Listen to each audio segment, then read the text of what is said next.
Welcome back. Wash the cap and homestead. Trim the hoofs today. Trimming the hoofs, I stand up next to them and I just kind of fold their leg back as if they were gonna kneel.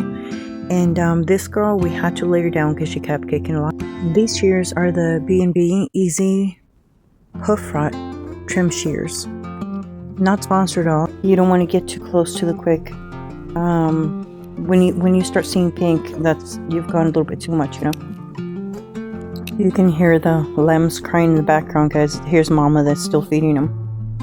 Here I'm cutting off the little bit excess of the hoof that has grown off to the side.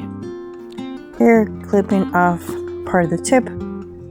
You don't want to go too deep, but you also don't want them to be very pointy.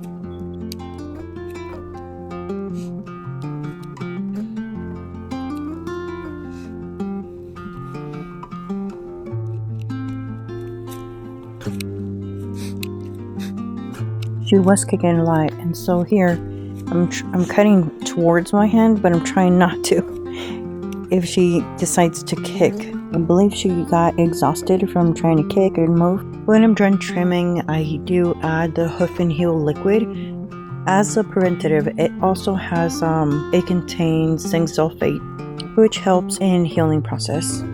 I'm by no means a vet, so if you end up cutting a little bit too much, you can use the blue coat. If you do notice that it won't stop bleeding, or it's swollen, or the animal's walking with a limp or anything like that, I would recommend you take them to a vet to be seen. If you're still with me and you're going to be trimming on your own, give yourself an A+ for effort. Remember, there's no rush, but remember you want to cut and trim flat. You don't want it to go up higher on one side, lower on the other side. You don't need them walking with a limp, because then later it's going to cause more problems in the long run.